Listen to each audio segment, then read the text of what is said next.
sesión de la tarde está dedicada al tema de la relación entre políticas públicas y los temas de familia. Entonces tenemos dos grupos de sesiones. La primera será impartida por Nicole Elizondo y la segunda parte por Alejandro Landero y Francisco Porras. Pero en realidad son tres ponencias, pero el segundo grupo, el de Alejandro y Porras, tiene un título común. Entonces empezaremos en este momento por la ponencia de Nicole. Y deja poner en Nicole tu currículum.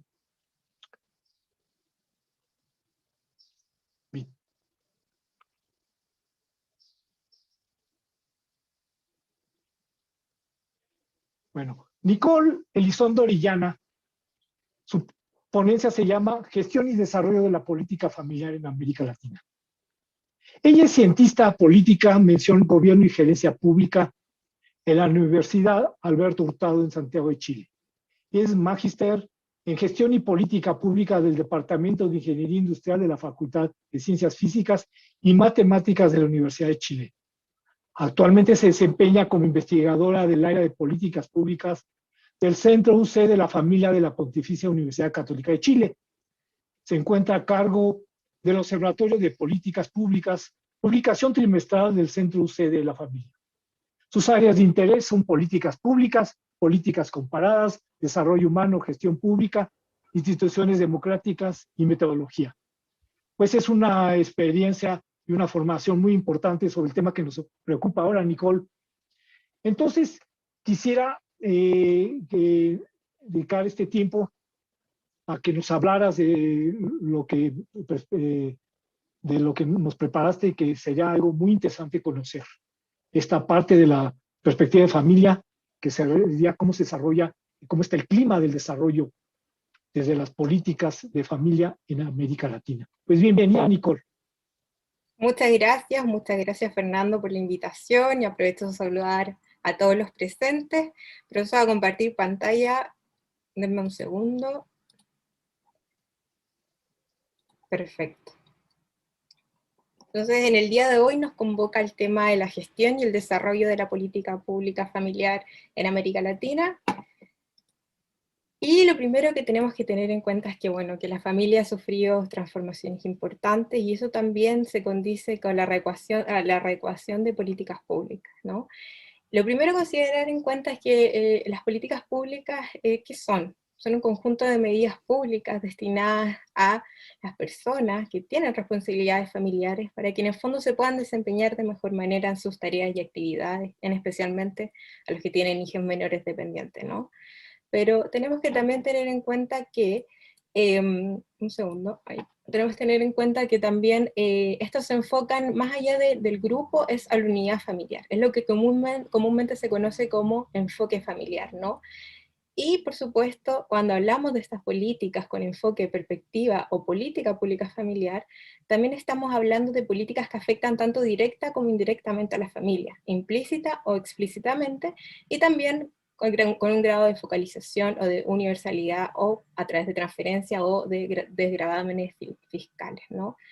Generalmente las políticas que más conocemos y que siempre las tenemos muy presentes en el estudio tienen que ver con la conciliación del trabajo, con los hijos, la estabilidad financiera familiar y por supuesto la adecuada atención infantil, ¿no?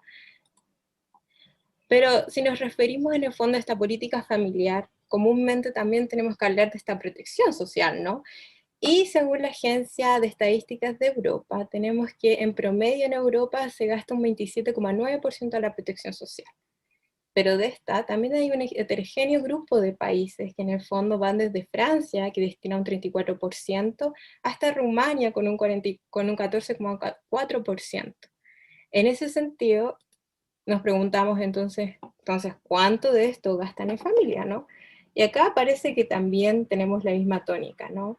Acá tenemos que en promedio se gasta un 8,2%, pero tenemos países, imagínense, Luxemburgo con 15%, y los Países Bajos con un 4%. Es decir, tenemos también diferentes condiciones, diferentes realidades. Mirada comparada. La mirada comparada aquí tiene que ver con la gestión, ¿no? En el fondo, que es el título que nos convoca. Y en ese sentido, nosotros como Centro UC de la Familia realizamos en el 2008 un estudio sobre modelos de desarrollo de familia. Y acá, por supuesto, tenemos la experiencia comparada de 18 países en institucionalidad de familia. ¿Ya? Quisimos saber cómo eran, cómo funcionaban, cuál era la dinámica que ellos tenían en familia, qué beneficios se optaban en vez de otros, y cuáles eran las tendencias que ahora estaba el mundo en el fondo experimentando. Y acá tenemos también una variedad de ministerios que también se condice con las democracias, ¿no? O sea, con regímenes de bienestar consolidados, curiosamente también tienen buenas instituciones y buenas políticas. Acá algunos ejemplos como Austria, Alemania, Italia y Luxemburgo, países que han consolidado los ministerios de familia, pero a su vez también han incorporado, por ejemplo, la tercera edad, las mujeres, los jóvenes, y por supuesto con un enfoque más integral, ¿no? Por supuesto, estos ministerios no funcionan por igual, ¿no? Y nosotros distinguimos acá tres elementos importantes. Estos ministerios de familia en el mundo también pueden actuar como órganos consultivos en primer lugar, en segundo lugar como oficinas de política familiar, y en tercer lugar más de corte investigativo, ¿no? Y acá tenemos casos muy, muy interesantes. Por ejemplo, tenemos órganos consultivos, que en el fondo están dedicados a medidas técnicas o legislativas, y el caso que más destaco yo es el de Eslovenia, que tiene un consejo para los niños y las familias. Y justamente este es el que supervisa, el que propone también medidas tanto para el gobierno en el fondo, como también para la legislación, para el Congreso, lo cual es sumamente importante porque juega hoy un papel de coordinador en un fondo de estas políticas. Por el otro lado tenemos las oficinas de política familiar, ¿no? Y el caso de Corea del Sur. Aquí es muy importante porque esta oficina de política familiar actúa como planificador tanto de nivel central como local, lo cual es sumamente positivo, y también nosotros lo relevamos porque en el caso de Chile también es un país muy centralizado. Entonces cómo funcionan las dinámicas es muy similar. Y por último tenemos los ministerios que también dedican una parte importante, no solamente a la coordinación, a la implementación y al diseño de políticas propiamente tal, sino también a la investigación y a la asesoría. Y ahí tenemos Austria e Italia fundamentalmente. En el caso de Austria está el Instituto Austriaco de Investigación Familiar, que es considerado uno de los con mayor desarrollo, y básicamente asesora, pero también investiga y propone temas a la vanguardia. Dicho esto, en el estudio nosotros recabamos que en síntesis, bueno, no todos los países cuentan con un departamento ministerial propiamente tal, o una estructura tan consolidada dedicada especialmente a la política familiar. Eso es lo primero que hay que tener en cuenta. Lo segundo es que como son heterogéneas en estos estados de bienestar, comúnmente también los tendemos a confundir con focalización o con política social, ¿ya?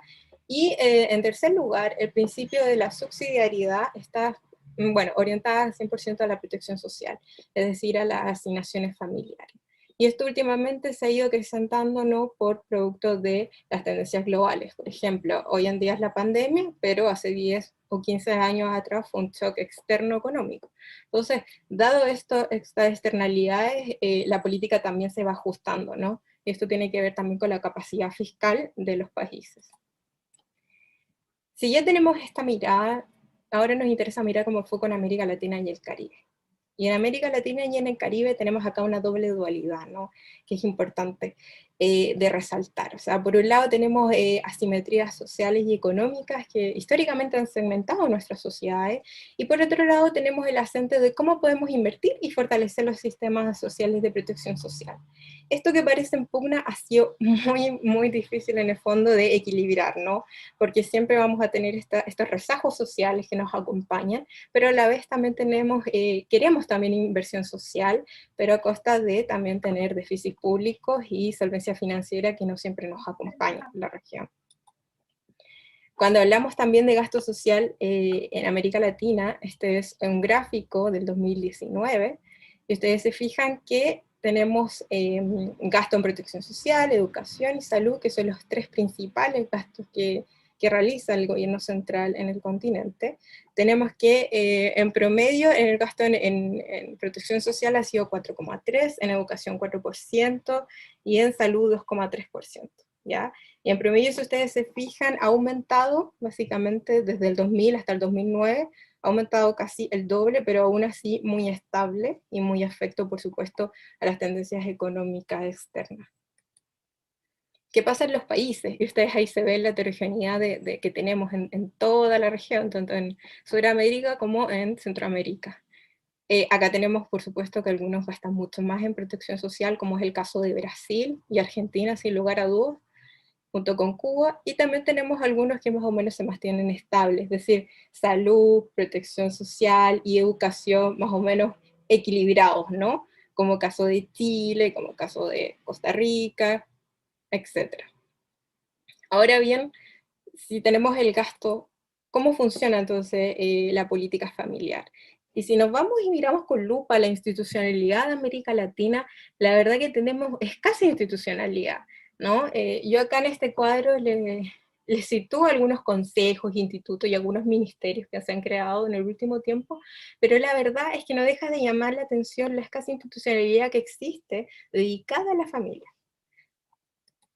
Al igual que en Europa, por supuesto, agrupa un conjunto de otras políticas destinadas principalmente a la infancia, pero también sigue el mismo modelo de estas transferencias directas o condicionadas. Y generalmente en América Latina están condicionadas al criterio de la elegibilidad, que es decir, por ejemplo, se otorgan beneficios cuando las personas asisten a la escuela o un hogar tiene unos controles de salud más o menos recurrentes.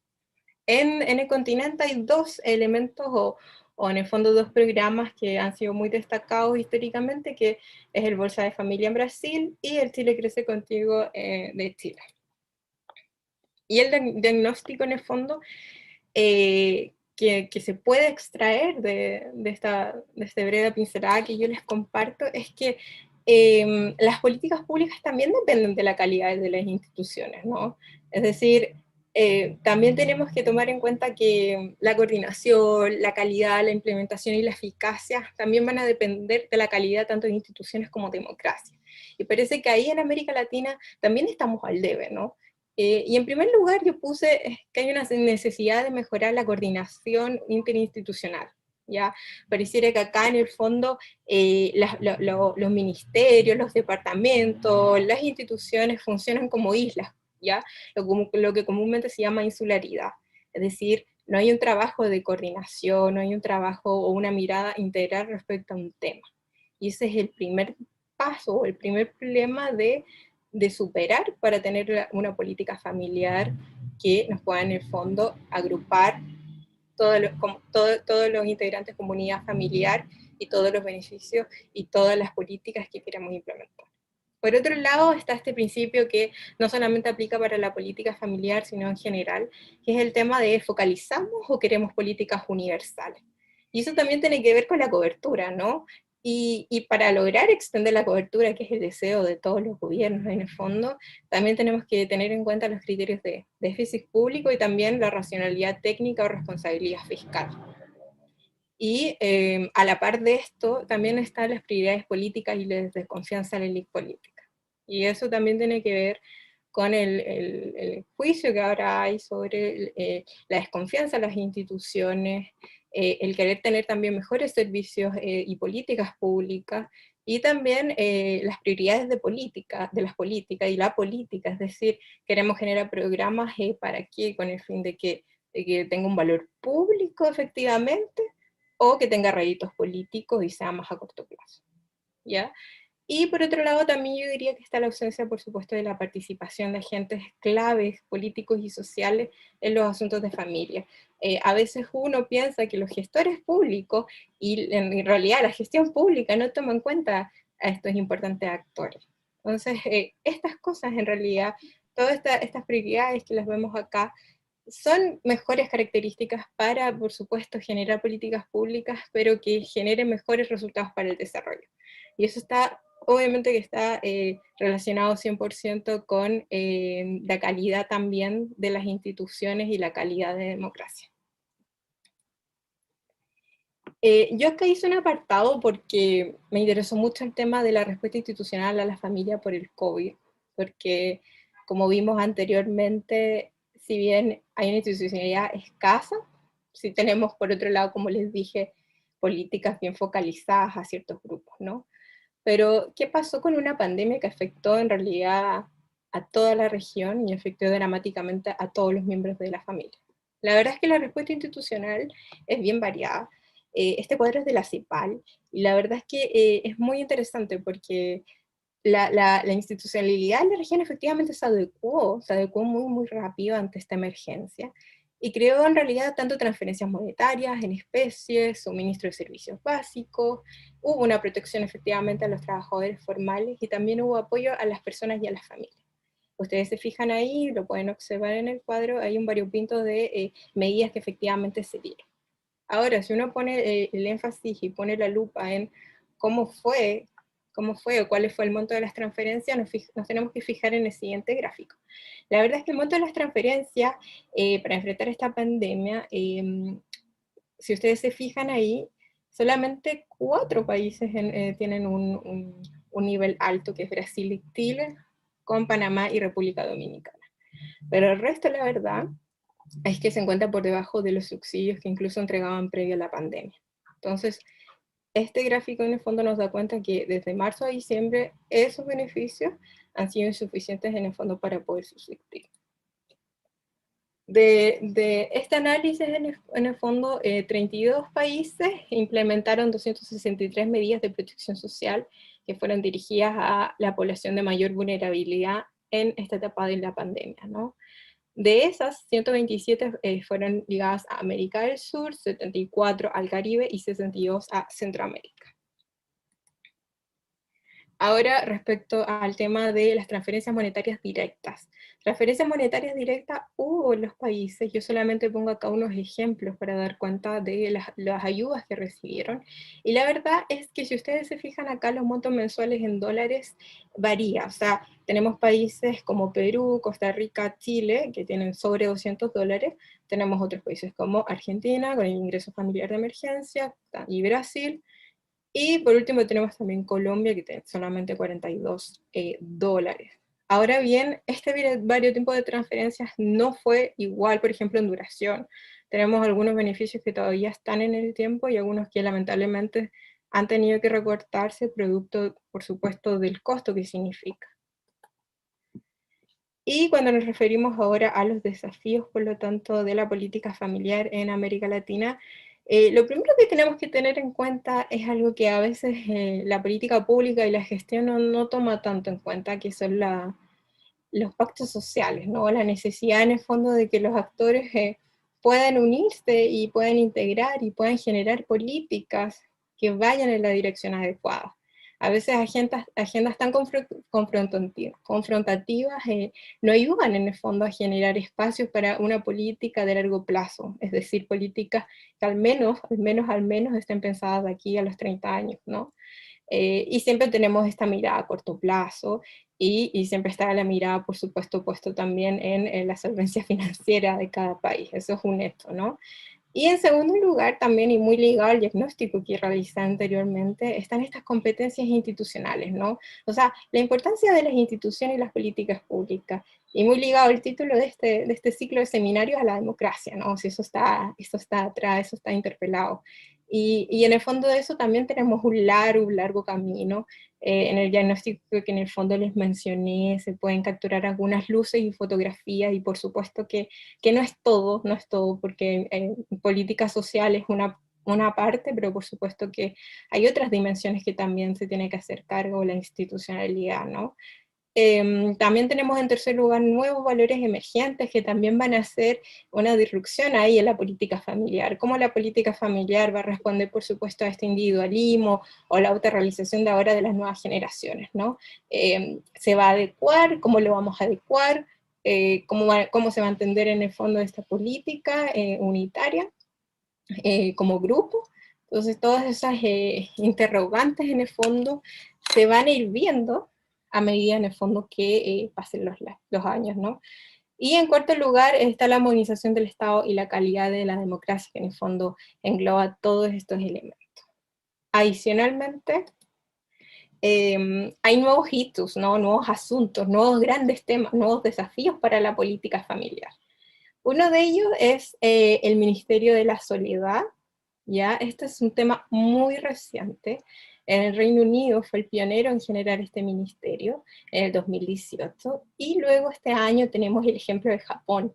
La verdad es que estos temas son recientes, y curiosamente en estos dos ministerios se dio de manera totalmente distinta, a pesar de que el tema es el mismo.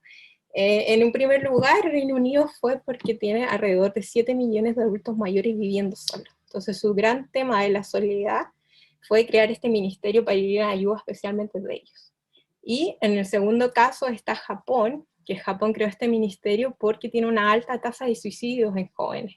Entonces justamente una forma de combatir esto es básicamente mediante un ministerio que pueda integrar de otra forma las políticas que vayan en ayuda de ellos. Esto también incorpora nuevos temas y nuevas tendencias de salud mental. Por ejemplo, está el caso de los hikikomori en Japón, que son estos jóvenes que viven aislados por meses o por años, alrededor de 5 meses hasta 5 o 7 años pueden vivir solos, totalmente aislados de la sociedad, ¿no? Y esto también va a generar, por supuesto, disrupciones a la política familiar, como les cuento. También tenemos el hecho de la nueva tecnología, ¿no? Y si bien la nueva tecnología ha sido favorable para la mayoría de los miembros de la familia, también implica a lo largo plazo algunos desafíos. Un ejemplo que yo pongo acá es que el 65% de los niños que están iniciando estudios hoy día va a trabajar en empleos y funciones que no existen todavía, ¿ya? No deja de llamar la atención. Y por otro lado, la automatización también de las nuevas tecnologías también va a implicar riesgos a la sustitución de empleo. ¿Por qué? Porque frecuentemente se van a ver afectadas, por ejemplo, las mujeres que tienen una muy baja calificación, una calificación intermedia, y por supuesto están agrupados en el empleo de ventas y operaciones. Entonces, todos estos desafíos también son muy importantes, y por lo mismo este año Naciones Unidas, para este 15 de mayo, para el Día Internacional de la Familia, fijó como tema las nuevas tecnologías y la familia. Otro tema importante va a ser para las familias el fenómeno de los desplazados climáticos o refugiados ambientales, y tiene que ver con las tendencias de que producto del cambio climático familias se ven obligadas a desplazarse a otros territorios.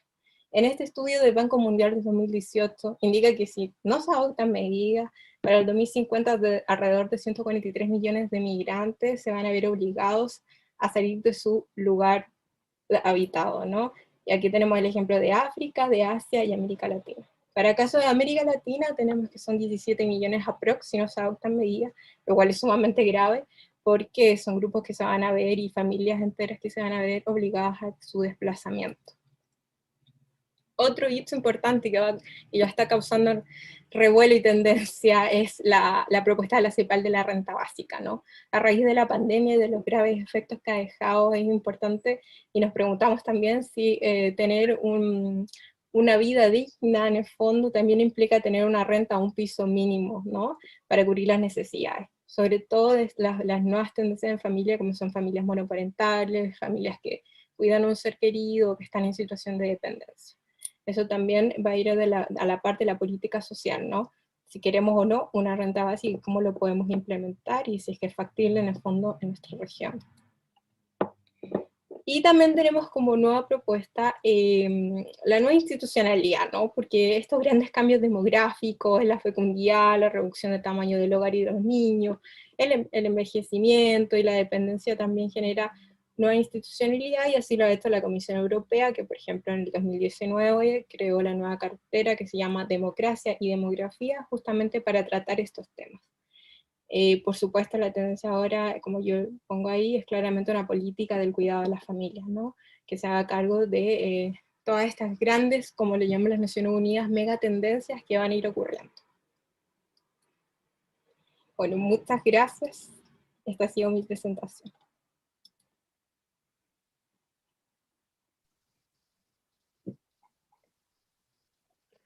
Muchas gracias, Nicole. El tema que hablas es nos permite acceder a una visión multinacional, en el sentido de muchos países, sobre el estado de las políticas de familia, cuál es la pertinencia y el desarrollo de los distintos institutos o equivalentes que se han creado en los diferentes países. Es un tema particularmente importante, que ya tendremos un poco más adelante un espacio para discutirlo. Pues muchas gracias por tu conferencia y